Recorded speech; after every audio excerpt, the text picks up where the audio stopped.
சொன்னார். அண்ட் அவர் கதை கேட்டு முடிச்ச உடனே நான் தான் அவர்கிட்ட கேட்டேன், சார் நீங்கள் இருந்தால் எப்படி அப்படின்ட்டு. அப்போது அவர் லால் சிங் செட்டாக்கு அப்புறம் 2 வருஷம் நடிக்க மாட்டேன்னு சொல்லும்போது தான் இந்த கதை கேட்டார். அப்போது அவர் ஃபுல்லாக வெள்ளதாடி, ஃபுல்லாக வெள்ளை முடியெல்லாம் வச்சு அந்த ஒரு லுக்கில் இருந்தார்.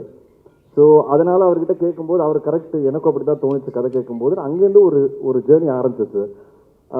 அவர் செல்வா சாரோட கேரக்டரை பார்த்துட்டு அவர் சொன்னார், சூப்பர் ஆப்டாக இருக்கீங்க தமிழில், ஹிந்தியில் நான் எப்படி இருப்பேன்னு எனக்கு தெரில, ஏன்னா I come with a baggage of being a hero for so many years. So அது எப்படி ஏற்றுப்பாங்கன்னு எனக்கு தெரில. அப்புறம் அவர்கிட்ட ஒரு கொஸ்டின் ஒன்று இருந்தது, மாரல் கொஸ்டின். அது அவர் அந்த மாரல் கொஸ்டின் கேட்கும்போது ரொம்ப நியாயமாக இருந்தது. அப்போ அவர் கேட்டார், இதை மாற்ற முடியுமான்னு. அப்போ நான் சொன்னேன், சார் இந்த படத்தோட புது விஷயம் அதான், நான் அது மாற்றிட்டேன்னா படத்தோட சுவாரஸ்யம் போயிடும். அப்போது அவர் ஓகே, அப்போது நம்ம பண்ணாமல் இருந்தால் பெட்டர்னு சொன்னார். ஆனால் எதுவுமே என்கிட்ட என்கிட்ட இந்த கூலி படத்தோட ரிலீஸ் வரும்போது நாங்கள் ஒரு நைட் ஒன்றா உட்காரும்போது தான் சொன்னார், உனக்கு என்கிட்டயே மாற்ற முடியாதுன்னு சொல்கிற தைரியம் இருந்தது பார்த்தியா, அதுதான் எனக்கு பிடிச்சது அப்படின்னாரு. So that is something I think, அதுதான் என் கதைகள்னு நான் சொல்லுவேன். அண்ட் இதுதான் அவரோட journey. But always Tamil version தான் இருந்தது. அது வேறு லாங்குவேஜ் கொண்டு போகலான்னு சொல்லி தான் சைமல்டேனியஸாக ஷூட் பண்ணலான்னு அந்த வெயிட்டிங் பீரியடில் தான் எங்களுக்கு அந்த ஐடியா வந்தது. ஸோ மற்றபடி ஒன்றும் இல்லை sir. Correct sir. Tamil Aryan வந்து திராவிடர்களுக்கு எதிரான படம் அது இல்லை சார். இட்ஸ் அந்த ஒரு கான்டெக்டே இல்லை sir. Like you said, it could be a name. We are just putting it forward as a name. ஒரு பேராக தான் வச்சிருக்கு சார், நத்திங் மோர் சார். தமிழில் பேசுவீங்களா? ஆமாம், தமிழ் படம் எடுத்துருக்கீங்க, இப்போ தமிழில் பேசுங்களா ஆடியன்ஸ்? கண்டிப்பாக சார், கண்டிப்பாக பேசலாம். செல்வராமன் சார், எல்லா படத்துலையுமே வில்லனாகவே வந்துட்டு இருக்கீங்க, நல்ல வேஷம் எப்போ எதிர்பார்க்குறீங்க?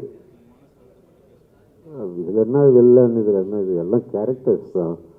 ஸோ ஒரு படமும் நல்ல சந்தோஷமாக அனுபவிச்சு தான் பண்ணுறோம். கூடிய சீக்கிரம் வந்து அதர் கேரக்டர்ஸ் வரும், டெஃபினட்டாக வரும். வெயிட் பண்ணுறேன் அதுக்காக. செல்வராஜ் சார், உங்களுக்கு கேள்வி.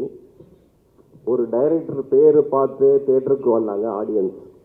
அது பல டைரக்டர்களுக்கு அந்த வரிசையில் வந்துட்டு உங்கள் பேரை பார்த்துட்டு தேட்டருக்கு ஆடியன்ஸ் வந்தாங்க.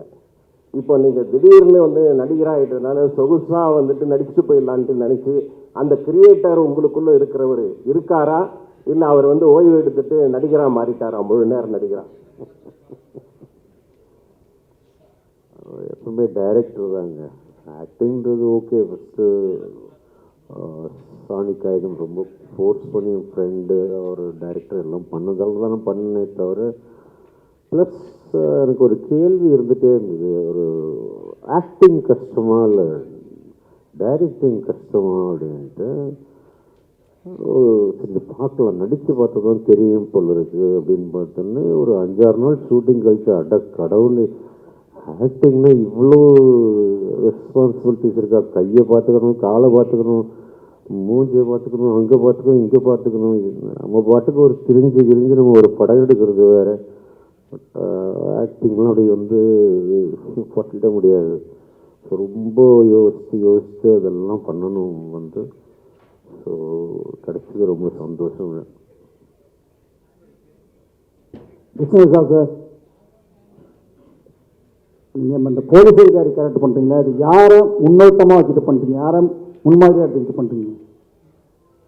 இல்லை சார், ஒவ்வொரு கேரக்டர் வித்தியாசமான கேரக்டர் பண்ணுறதுல எனக்குள்ளே கூட்டமே போலீஸ் தான் கடைசியில். அந்த போலீஸ் வேற, ராட்சசன் போலீஸ் வேற, இந்த போலீஸ் வேற. பட் ஒரு போலீஸ் ஒரு ஜென்ரல் ஒரு பாடி லாங்குவேஜ் இருக்கும். அதை நான் சின்ன வயசுலேருந்து வீட்டிலே பார்த்துருக்கேன். ஸோ எங்கள் அப்பா தான் சார் எனக்கு ஒவ்வொரு கேரக்டர் அப்ரோச் பண்ணும்போது அவர்களோட பாடி லாங்குவேஜ் ஒன்று இருந்ததில்ல சில விஷயங்களில்.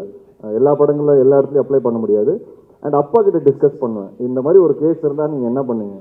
உண்மையாக சொல்லணும்னா ஆரியன் வந்து ஒரு டிஃப்ரெண்ட்டான ஸ்டோரி நாங்கள் சொல்லிகிட்டே இருக்கோம், அதை நீங்கள் பார்க்கும்போது புரிஞ்சுப்பீங்க. அப்போ நான் அப்பா கிட்ட கேட்டேன், இந்த மாதிரி ஒரு விஷயம் இருந்தால் நீங்கள் என்ன பண்ணுவீங்க. ஏன்னா எனக்கு தோணுச்சு படத்தில் பிகினிங்கில் போலீஸால் ஒன்றும் பண்ண முடியாது அப்படின்னு கதை கேட்கும்போது ஒன்றுமே பண்ணலையா போலீஸ்னு எனக்கு தோணுச்சு. அப்போ அப்பா கிட்ட கேட்கும்போது, நீங்கள் உண்மையாகவே இந்த இன்சிடென்ட் இந்த மாதிரி ஏதாவது நடந்ததுன்னா நீங்கள் என்ன பண்ணியிருப்பீங்கன்னு கேட்கும்போது, கண்டிப்பாக ஒன்றும் பண்ணியிருக்க முடியாது, வெயிட் தான் பண்ணியிருந்துருக்கணும் அப்படின்னு ஒரு மேட்டர் சொன்னார். அப்போ எனக்கு நம்பிக்கை வந்துருச்சு, ஓகே இந்த கதை கரெக்டான கதைன்னு. ஸோ இந்த மாதிரியான சில விஷயங்கள் நான் அப்பாவோட டிஸ்கஸ் பண்ணுவேன். My question to Shraddha. Sir, you are the most overwhelming actress in the industry and your ability to fit in any character we have a penchant to do all kinds of roles, but personally I feel we have a strong liking to filling the crime subjects. Any particular reason for that? And you are doing a great job on that. Thank you so much, sir. அப்படி ஒன்றும் இல்லை, அதாவது it's not like I am attracted to dark subject. அது ஏதோ people see me in that perspective and I seem to be pulling it off. It's a stereotype of a good nature, I feel. And I mean, honestly, it is something I enjoy doing, but I'm also always on the lookout for lighter subjects just to show diversity. But thank you so much for your compliments, sir. Thank you. Sir Karunakaran sir, உங்களுக்கு தான் question. Sir இங்கே தான் இருக்கீங்க. சொல்லுங்க sir. இங்கே தான் இருக்கீங்க, ஆனால் உங்களை பார்த்து ரொம்ப நாளாக நம்ம வீட்டில் பார்க்க முடியுது சேனல்ஸில். அதனால தான் சினிமாவில் கேட்பேன். ஏன்னா நீங்கள் ஒரு நல்ல நடிகர். என்ன சொல்ல போனால் ஹீரோவுக்கு ஈக்குவலான நடிகர் நீங்கள், எந்த ஹீரோவாக இருந்தாலும். ஏன் சினிமாவில் ஒரு கேப் விட்டு வச்சுருக்கீங்க இப்போ? இல்லை சார், அது நானாக எதுவும் பிளான் பண்ணல சார். அதுவாக உங்களுக்கு தெரியும். ஆக்சுவலாக என்ன சொல்லணும்னா, உண்மையை சொல்லிடுறேன். இப்போ கேட்டிருக்கீங்க, என்னோடய ஃபஸ்ட் ரிலீஸ் கலகலப்பு, அதுக்கப்புறம் பார்த்தீங்கன்னா பீஸா, சூதுகோவம், ஜெகர்தண்டா, இன்டர்நெட் நாளை, யாமருக்க பயமே. ஸோ நான் என்ன நினச்சேன்னா, இப்படி தான் இருக்கும் சினிமான்னு நினச்சேன். எல்லாமே பிளாக் பஸ்டர். அதுக்கப்புறம் இந்த ஜேர்னியில் தான் பார்த்தேன் அப்ஸ் அண்ட் டவுன்ஸ் எல்லார் கெரியர்லேயும் இருக்கும் அப்படின்ட்டு. விஷ்ணுக்கு நல்லா தெரியும். நிறைய வாட்டி நான் விட்டுட்டு போயிடணும்னு முடிவு பண்ணிட்டேன். சினிமா வேண்டாம் எனக்கு, நான் இது மாதிரிலாம் பார்த்தது இல்லை. இந்த மாதிரி ஏன்னா சக்ஸஸ்ஃபுல் ட்ரீட்மெண்ட் வேறு மாதிரி இருக்கும், டவுன்ஃபாலில் ஒரு மாதிரி இருக்கும். பட் நான் போயிடணும்னு நினச்சேன். விஷ்ணு தான் பிடிச்சி இல்லை நீ பண்ணு, இப்படி தான் இருக்கும் கெரியரில். சில படம் நல்லா வெற்றி பெறும், இதில் மிக்ஸாக தான் இருக்கும். பட்டு போகாத, நீ நல்லா ஆர்டிஸ்ட் அப்படின்னு சொல்லி என்னை இழுத்து பிடிச்சி இப்போ எப்படி பண்ணியிருக்காருன்னா, அவரோட கம்பெனிலேயே அடுத்த மாதம் டே கிளாஸ் இருக்குது எனக்கு, 7th தெரியும். ஸோ கட்டா குச்சி 2வும் இன்னொரு படமும். ஸோ அப்படி ஸ்டார்ட் பண்ணி விட்டு இன்ஜின் இப்போ கொஞ்சம் நல்லாவே ஃபார்மில் இருக்குது வண்டி. கண்டிப்பாக இன்னொரு 2-3 இயர்ஸ் நல்லா ஓடும். ஜிடி நாயுடு படத்தில் நான் ஒரு முக்கியமான ரோல் பண்ணுறேன். அதுக்கு காரணம் விஷ்ணு தான். ஏன்னா ஓஹோ என் பேபியில் நான் ஒர்க் பண்ண பார்த்துட்டு கிருஷ்ணா சார் என்னை கூப்பிட்டாரு. So thank you Vishnu, thank you so much. So அடுத்த வருஷம் கொஞ்சம் பிஸியாக தான் சார் இருக்கும். அடுத்த மாதம் வாவாதியாரில் மீட் பண்ணுவோம். ஸோ இன்னும் 2-3 இயர்ஸ் நிறைய படங்கள் பண்ணுவேன்னு நினைக்கிறேன். தேங்க்யூ. வாழ்த்துக்கள் சார். தேங்க்யூ. சார் விஷ்ணு சார்ட்ட கொடுங்க சார். இப்போ கேட்டாங்க, நான் முன்னாடியே அந்த கேள்வி உங்கள்கிட்ட கேட்டிருக்கிறேன். உங்களுக்கும் டைரக்டருக்குமான கேள்வி இது. அந்த ஆரியன் வந்து திராவிடர்களுக்கு எதிரான படமான்னு கேட்டாங்க. திராவிடர்கள் கொண்டாடுற படமா இருக்குமா ஆரியன்? ஏன்னா இங்கே ஒரு இது போயிட்டு இருக்கு, அதனால தான் கேட்குறோம் சார். என்னோட வியூ கொஞ்சம் இந்த மாதிரி விஷயங்கள் கொஞ்சம் different sir. I believe everybody is a human being first. I think that நம்ம ஒரு காலங்காலமாக ஒரு விஷயம் இருக்கிறதுனால நிறைய டிவிஷன் இருக்குது சார் மக்களுக்கு நடுவில். பட் எல்லாருமே end of the day human beings தான் சார். ஸோ இந்த படம் எல்லாருக்கும் பிடிக்கும்னு நான் நம்புகிறேன். இந்த என் பையன் பேர் சார், அதை நான் எதுவுமே யோசிச்சு வைக்கல, என் ஒய்ஃப் தான் வச்சாங்க. ஸோ அது எதிரா ரைட்டா ராங்காலாம் எனக்கு தெரியாது சார். என் ஒய்ஃப் ரஜினி, எக்ஸ் ஒய்ஃப், அவங்க வந்து ஆரியனோட அம்மா, அவங்க தான் இந்த பேரை செலக்ட் பண்ணாங்க. ஸோ அதனால் வந்து எனக்கு நீங்கள் இப்படி கேட்டிங்கன்னா சொல்ல தெரியாது சார். என் பையனோட பேர் சார் எல்லாருக்கும் பிடிக்கும் சார். கண்டிப்பாக சார். டைரக்டர் சார் உங்கள் பதில் சார் அதே தான் சார். பட் அது இந்த படத்துக்கு ரிலீஸுக்கு அப்புறம் நான் டீட்டெயிலாக பேசுகிறேன் சார். அப்போது கொஞ்சம் டீட்டெயிலாக பேச முடியும், அதனால தான் சார். சொல்லுறாங்க சார் உங்களுக்கு, ஏன்னா உங்களை இந்த மாதிரி இடத்துல தான் கேட்க முடியும், பார்க்க முடியும். அதனால தான் ஒன்றும் இல்லை சார். அதாவது இந்த தனுஷும் நீங்களும் ரொம்ப சேர்ந்து நடிக்காமல் இருக்கிறதுக்கான கண்டிச்சு பட்டுரும் அப்படிங்கிற மாதிரி. நீங்கள் பெரிய நடிகர் ஆகிட்டீங்க, அவர் கூப்பிட மாட்டேங்கிறாரா இல்லை கூப்பிட்டு நீங்கள் போக மாட்டேங்கிறீங்களா? ஒரு படம் தாங்க கூப்பிட்டாரு, அதுக்கப்புறம் கூப்பிடவே மாட்டேங்கிறாரு. நானும் பார்க்கும்போதெல்லாம் சொல்கிறேன், ஏதாவது ஒரு படம் சொல்லுங்கன்னா நீங்கள் அவர்கிட்ட தான் கேட்குறேன், ஏன் கூப்பிட மாட்டேங்கிறாருன்னு. விஷ்ணு சார்.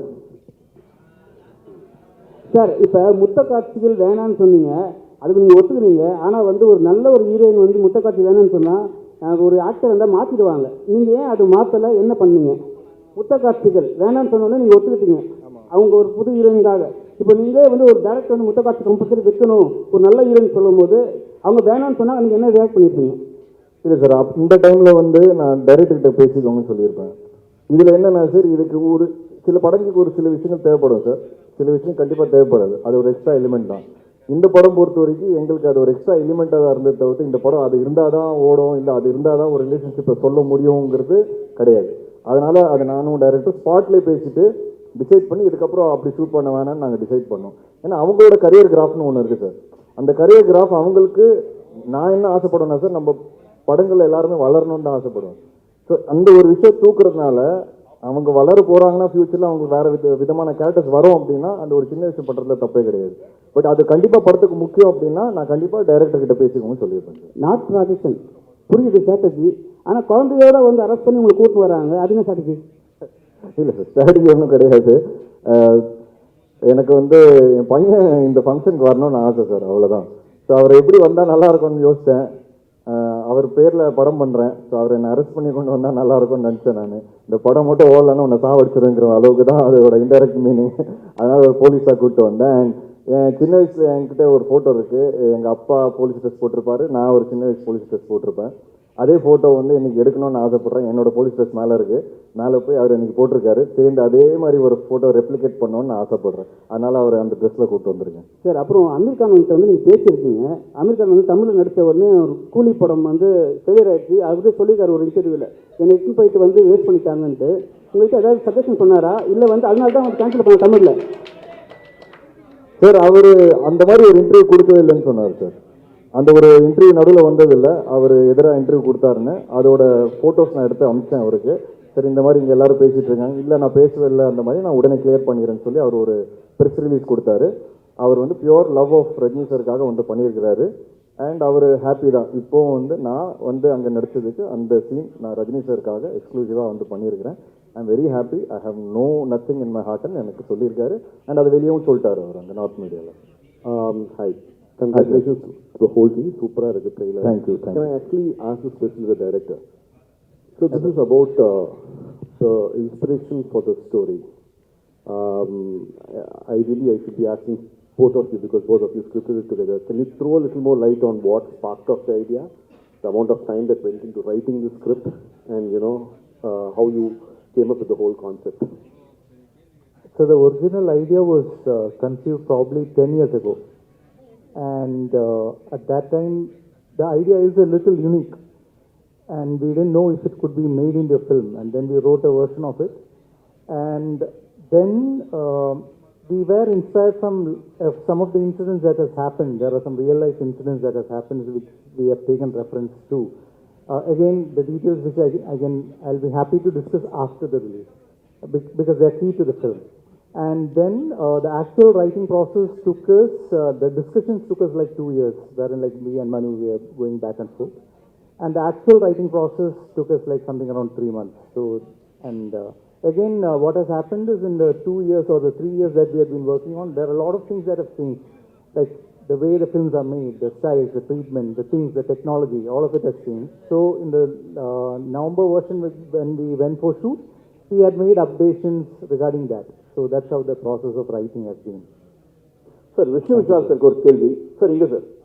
ஓகே சார், படத்தில் உங்களோட கேரக்டர் பேர் வந்து அறிவுடை நம்பி அப்படின்னு இருந்துச்சு. அந்த நேம் பேக்கில் பார்க்கும்போது ரஜினி சாரோட பேர் வந்து அந்த பழைய தில்லுமுள்ளு படத்தில் வந்து அந்த அறிவுடை நம்பி இருக்கா, அதை வச்சு தான் வச்சுங்களா ரஜினி சார் கோசம் வைக்கணுமேன்றதுக்கு, இல்லைன்னா நீங்கள் யதார்த்தமாக வச்சுருக்கா? இல்லை சார், நான் அது டிசைட் பண்ணல, டைரக்டர் தான் டிசைட் பண்ணார். ஸோ நீங்கள் இதை அவர்கிட்ட நான் கொடுத்துட்றேன். இப்போ டேரக்டரே சொன்னால் நல்லாயிருக்கும். So there could be some inspirations behind that name. Yes, you are probably in a right track. Yeah. Thank you, sir. Yeah, thanks.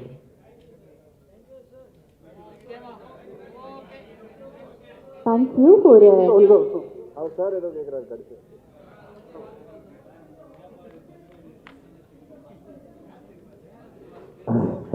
Sir, கண்டிப்பாக இந்த படத்தில் இருக்கு. நான் எப்பவுமே நான் அடிக்கடி இண்டஸ்ட்ரியில் ஹெல்ப் பண்ணுறது இல்லை, நான் தனியாக வளர்ந்தேன், நடிகர் நிலைகள் ஹெல்ப் பண்ணேன்னு ரொம்ப உருக்கமாக சொல்லியிருக்கீங்க.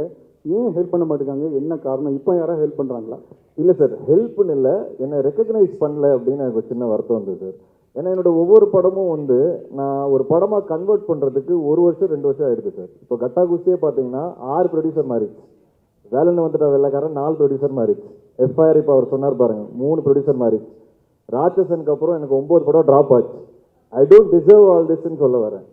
ஸோ அந்த வலியும் அந்த வருத்தம் எனக்கு இருக்குது. அதனால தான் சார் ஃபுல் ஃப்ளெஜ் ப்ரொடியூசராக மாறினேன். இப்போது மாறும்போது எஃப்ஐஆர் கட்டா குஸ்தி ஒரே வருஷத்தில் ஹிட்டு கொடுக்குறேன். திருப்பி வெளியே போய் படம் பண்ணான்னு பார்த்தா 3 வருஷம் ஓடிச்சு சார். திருப்பி என் படம் திருப்பி கையில் எடுக்கும்போது தான் ஆரியன் ஒரே வருஷத்தில் திருப்பி வர ஸ்க்ரீனுக்கு. அதனால இப்போ அடுத்த 5 படம் நான் என் ப்ரொடக்ஷன் தான் பண்ணேன், வெளியே பண்ண மாட்டேன்னு நான் டிசைடே பண்ணிட்டேன் சார். இந்த ஒரு வருத்தம் தான் சார் எனக்கு. இது ஒருத்தர் மேலே இருக்குன்னு கேட்டிங்கன்னா கிடையவே கிடையாது. இது ஜென்ரலாக என்னோட ஃபீலிங், இது என்னோட வருத்தம். அப்புறம் நடிகர்கள் பற்றி நீங்கள் கேட்டீங்க, அப்படி நான் ஒன்றும் சொல்லலை. பட் என்னன்னா சார், என்னோட படம் ரிலீஸ் ஆகும்போது எனக்கு ஒரு ஒரு நம்ம ஒரு அட்மையர் பண்ணுற பல பேர் இருக்காங்களே சார் சினிமாவில், யாருமே கால் பண்ணி பெருசாக விஷ் பண்ணதில்லை. அந்த படம் பயங்கரமாக ஓடும், அவங்க எல்லாருமே என்னோட டேரக்டர்ஸ் கால் பண்ணிவிடுவாங்க, கால் பண்ணி மீட்டிங் கூட அரேஞ்ச் பண்ணிவிடுவாங்க. ஆனால் எனக்கு கால் வராது. அந்த மாதிரியான வருத்தங்கள் எனக்கு இருக்குது. அது ஏன் நமக்கு தொடர்ந்து இப்படி நடக்குது? ஏன் இப்போ நான் ஒரு படம் பார்த்தேன்னா சார், இப்போ சமீபத்தில் கூட 1-2 படங்களுக்கு நான் அவங்களுக்கு கால் பண்ணி 20 நிமிஷம் பேசியிருப்பேன். புது ஆர்டிஸ்டாக இருந்தாலும் நிறைய படங்கள் பண்ண ஆர்டிஸ்டாக இருந்தாலும் எனக்கு அந்த ஆசை. ஸோ நமக்கு என்ன தோணும்னா, நம்ம படம் ரிலீஸ் ஆகும்போது ஏன் ஒரு 4 பேர் நம்மளை கூப்பிட்டு என்கரேஜ் பண்ணால் நமக்கு ஒரு ஹாப்பினஸ் வரும்ல. அது எனக்கு நடந்ததே கிடையாது. சோஷியல் மீடியாலையும் பார்த்தீங்கன்னா ஒரு படம் பார்த்து படத்தை பற்றி பெருசாக போட்டது கிடையாது யாருமே. ஆனால் அதே டைரக்டர்ஸை படம் பார்த்துட்டு கூப்பிட்டு கதை கேட்டுறாங்க. ஸோ இந்த வழிகள் எனக்கு கொஞ்சம் கொஞ்சமாக இருக்குது சார். அது என்னன்னு எனக்கும் புரியல. So I'm just trying to figure out. ஒரு நாள் கண்டிப்பாக I will also come to a place where I get that encouragement and respect from people around. ஏன்னா சப்போர்ட் பண்ணியிருக்காங்க சார். இனிஷியலில் முண்டாஸ்பட்டி அந்த டைம்லாம் நிறைய விஷால் அண்ட் ஆர்யா வந்து ஜீவா படம் ரிலீஸ் பண்ணாங்க. பட் அது என்னன்னு தெரியல, கொஞ்சம் வருஷமாக அது நடக்கல. எனக்கு என்னென்னு ஒன்றும் maybe I have to do better films, bigger ஃபில்ம்ஸ்னு எனக்கு தோணுது சார். அதான் சார், அது டைரக்ட் ஓடிடி ஃபிலிம் சார். அதுக்காக தான் எடுத்தேன். அதனால் வந்து அதுக்காக வெயிட்டிங். அது எப்போ ஓடிடி ஸ்ட்ரைக் ஆகுதோ நான் கண்டிப்பாக டைரக்ட் ஓடிடி கொண்டு வருவேன் சார். ஜிப்ரான் சார் இங்கே கொல்லாதை கொள்ளை அழகாலே அந்த பாட்டு ட்ரெண்டிங்கில் இருக்குது. இந்த பாடல் உருவான சூழல் சொல்ல முடியுமா?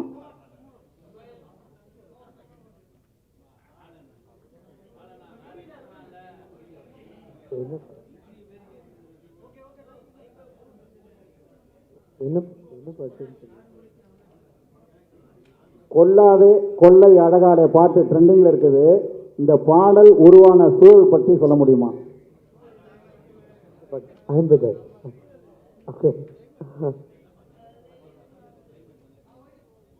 ஆமாம், ஐம் த கை. ஓகே. இல்லை சார், இல்லை நான் ஆக்சுவலி சீன்ஸ் பார்த்து தான் பண்ணோம். அண்ட் எப்படி சொல்கிறது, சரி ஓகே. இல்லை சார், பிகாஸ் ஒரு ஃபர்ஸ்ட் லவ் பற்றி ஓகே. ஹீரோ கேரக்டர் வந்து ரொம்ப சீரியஸான ஒரு கேரக்டர். அண்ட் அவரோட கேரக்டர் சேஞ்சஸ் இந்த பாட்டில் மட்டும்தான் கொஞ்சம் சிரிப்பார். ஸோ அதனால் அவருக்குள்ளே ஓகே லவ் வந்து ப்ளூம் ஆகுது அப்படிங்கிறத வச்சு தான் அந்த கான்செப்ட் பண்ணோம்.